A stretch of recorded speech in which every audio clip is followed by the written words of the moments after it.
Hey, low quality fans of a high quality Bruins team. It's game day.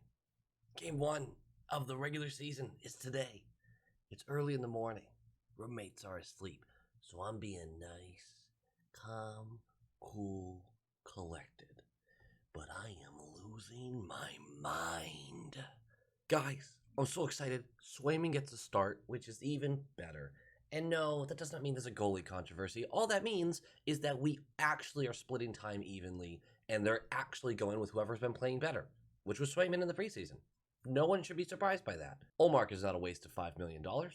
He's backing up Swayman for the first game. Second game, it might be swapped.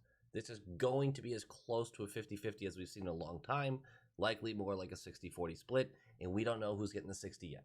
But I'm getting ahead of myself because we have a few things to talk about beforehand. Lazar is week to week. He's out for a little while after running the goalie, in which I made a joke about it in that video, and now I feel bad about it. He'll be okay. He should not be out too long. Fingers crossed. But in the meantime, it's likely Kuhlman sliding in on the fourth line. The only people that you can choose from are Bleed or Kuhlman because they're the only ones still up from Providence. Studnicka got sent down. I know everyone's hurt about this, myself in particular, but it's the right choice because he's a top 9 player up the middle. They do not want him playing anywhere else. I understand that. I don't think Studnicka's frustrated by it. I think he's a great player that's going to be very useful for us this season when injuries start to mount up, because they will. And the first guy that gets injured, that top 9, will create a domino effect, opening up a center slot that allows Studnicka to jump in. Obviously, you never root for injuries, but it's kind of a weird feeling of really wanting to see Studnicka in the lineup against other NHL players, but we'll see how that goes. You know, you won't have to put up with this for long, because in a month I'm moving and will no longer have roommates, so I can just be the fucking mess whenever I want to for the most part. It's very exciting. That does mean the next month is going to be uncomfortably busy for your boy. I can't tell if my feed's like grainy right now or my eyes are just blurry. John Moore and Wagner passed their waivers. I mentioned that a little bit with the Bleeding Kuhlman stuff. John Moore stays with the team. Wagner's does get sent down and actually does report, which, you know, he's a good trooper, just kind of doing what the team needs him to do. It's a bummer for Wags, but we saw this coming. He's just not up to par, and he will be called up when injuries are there, but he's been really struggling the past year and a half. I hope he refines his form, but it's not looking very likely. John Moore, I'm super comfortable being an 8th defenseman.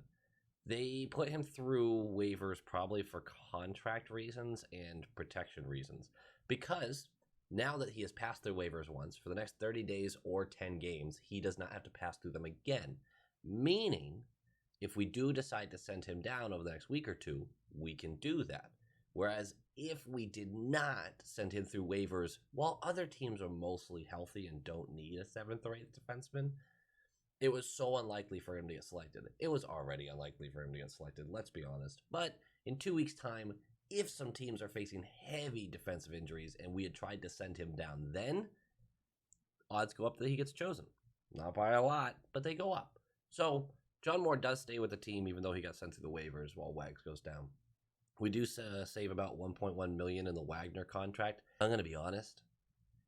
The cap situation is really weird with waivers, and it now affects our deadline space to be about $7 million. I don't know. I'm trying to learn more, but I don't want to get into it with you guys if I'm not saying what's absolutely correct. God, they make it complicated, though. You'd think a bunch of lawyers run this league. And to the biggest news, my boy, Charlie McAvoy, is back. He's back, baby.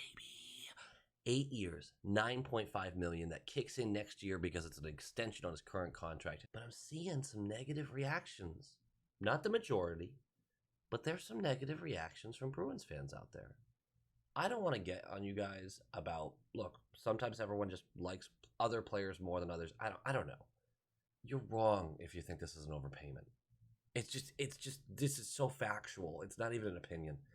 This guy is a top 5, arguably top 3 defenseman in the league, and will be on our roster for the next 8 years. He's 23. Do you know that? Do you know he's 23? So he's not even at the best that he is yet. We'll have him until he's 31 on this contract. In 3 years, the salary cap should be going up. Now, I get the argument that, well, contenders shouldn't have to have these giant contracts that handcuff them elsewhere.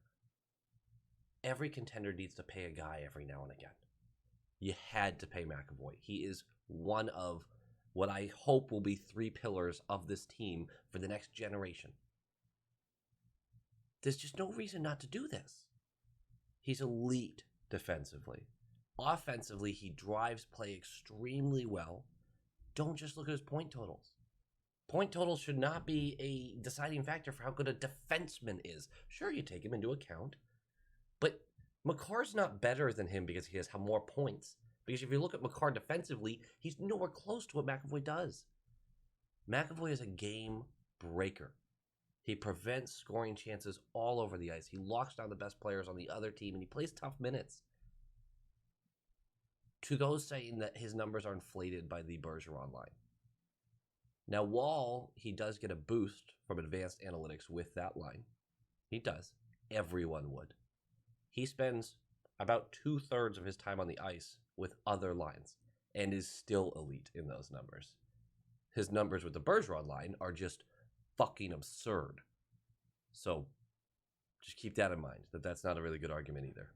Look how calm I am, guys. Look at this calm voice. We're just chatting. This is nice. This is nice.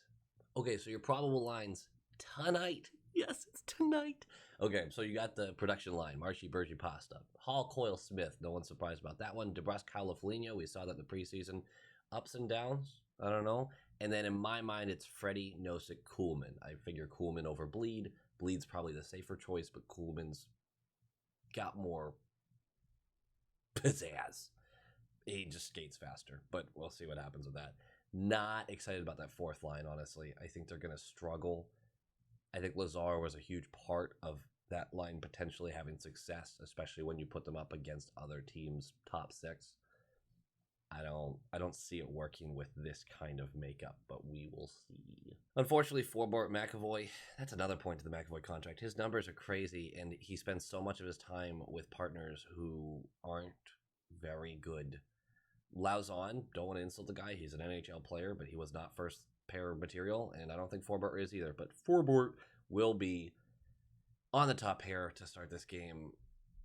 God help me. Riley Carlo will be your second, and then Grizz Clifton will likely be your third.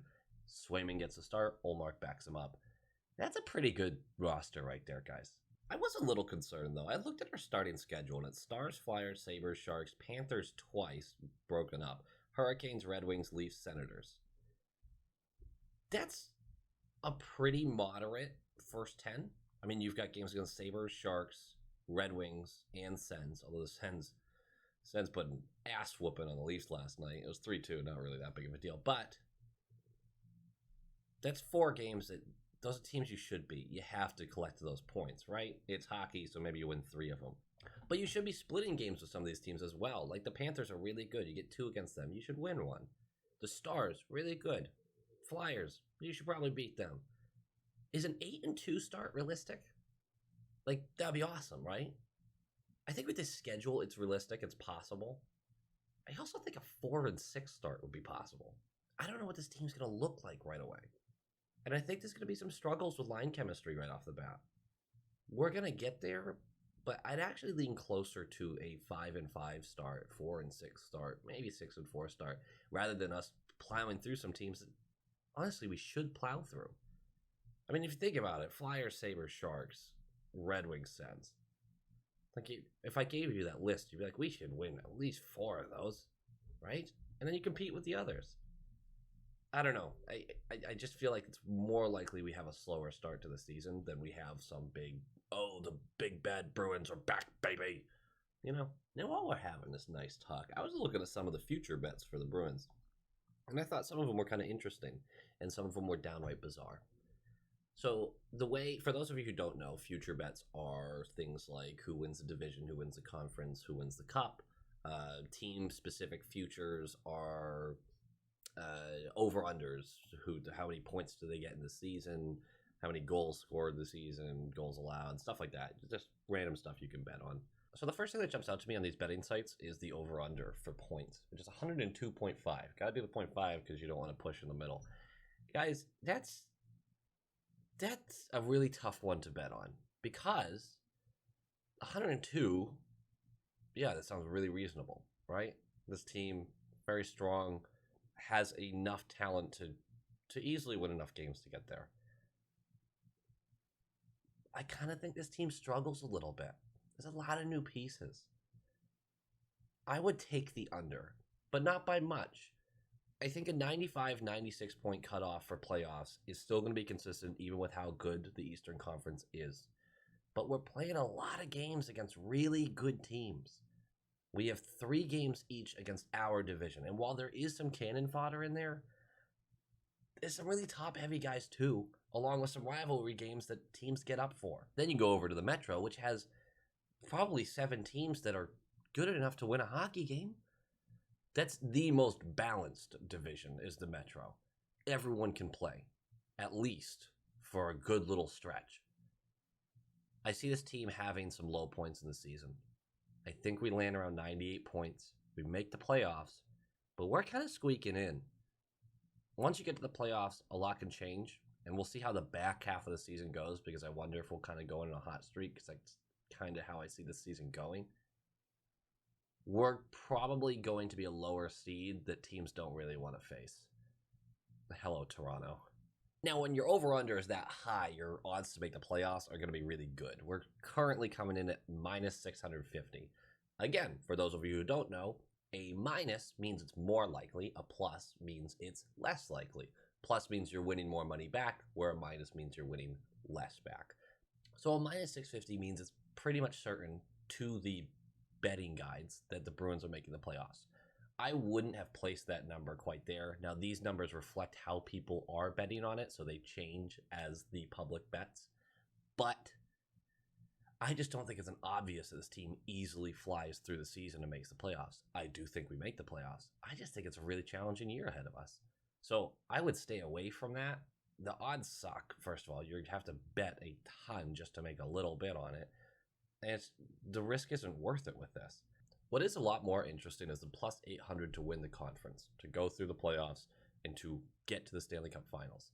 Now, again, I probably wouldn't bet this one. This one's good odds, bet 100 to make 800, but this is such a dogfight division, and a dogfight conference when you look over at the Metro, that you're really kind of just throwing a dart at the board. These odds for hockey are always so challenging. You try to find something that really goes, all right, this has a worthwhile risk for the money I would make. Do I think this is a team that could make the finals? Absolutely. But those numbers would have to be 1,000 plus for me to consider putting some money down on it, because I think we're one of 8 teams that will make it in the East, and everyone has equal odds to get there. That's how good I think this whole fucking conference is. To win the Stanley Cup is plus 1,400. And I know it sounds so ridiculous. $100 to win $1,400. Guys, it's such a crapshoot with this Stanley Cup. Every team around us is favored at similar odds. Yes, Tampa has better odds than us. I believe the Islanders do too. There are going to be teams like that. Colorado certainly fucking does. I think any bets on futures are really challenging when you want to talk about actual winning playoff series.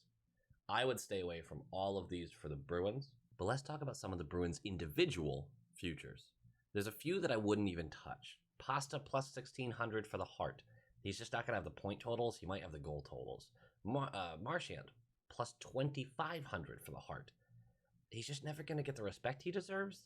And until McDavid and Draisaitl slow down, I think it's pretty scary to bet on anybody else. Voters will get sick of McDavid. They might already have. If he puts up 150 points this year, I don't see how you can give it to anybody else reasonably. Voters are awful sometimes, though, so we'll see. Olmark, plus 5,000 for the Vezina. I know we joked about it. I might put a tenner on it, but I wouldn't put real money on it. Rask is still somehow at a plus 1,400. Don't do that. He will play maybe half the season. Swayman, I could not find any numbers for him. But let's look at some of the ones you should bet on. Pasta, plus 1,200 for the Rocket Richard. He's going to be in the conversation. You got guys like Matthews, who's going to be there. Ovi, obviously. I think Mika Zibanejad is a real dark horse for this one. If you're getting plus 1,200 odds and you think it's a 1 in 5 chance, that's a good way to go about it. I would hit that all day. McAvoy for the Norris plus 1,200. If you are in the camp that him being on the top power play unit means he is now going to get the point totals that allow him to actually get the respect for being an elite defenseman, because apparently you need point totals to be an elite defenseman. Anyway, if you're in that camp that believes that, you smash the plus 1,200 on McAvoy's Norris odds. You put all sorts of money on that. Voters want to vote for him. They want to give him a reason. Now, unfortunately, guys like Hedman keep getting votes just on, their name. Hedman did recover a little bit last year, but the fact that he was a top 3 finalist was a joke. An absolute joke. He had a horrid first 3 months to the season. I don't care how good Hedman is when healthy. He did not deserve to be in the conversation last year. Fox deserved to win it, but it's just because he had a lot more power play time and a lot more points. McAvoy's right there with them. So plus 1,200, good odds. Take it. My favorite bet for a Bruin going into this season, it's plus 2,200. So you bet 100 to make $2,200. Jeremy Swayman for the Calder. Why not? Why fucking not? This guy should get a ton of starts. And if he puts up numbers anywhere close to what he did last year, he'll be in the top 3. Plus 2,200 and really good odds for someone that you think will be in the top 3. Yes, I'm putting money on that one big time. Guys, thanks for hanging out in this calm, relaxed video. Just chatting about some stuff. Just Bruins hockey. Like, comment, subscribe. Tomorrow morning, you're getting the first regular season low qual episode of 2021-2022. Guys, we're in it. I did 56 games last year with random videos in the middle. 82 this year, plus some for the playoffs. Please, God.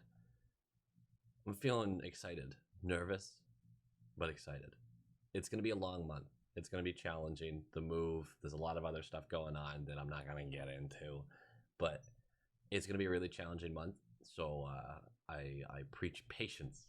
But because of the move, there is potential that I'll be able to do same night episodes, which will be nice. I don't think I'll be able to do them all the time, but game ends, I can jump in front of the camera and do them.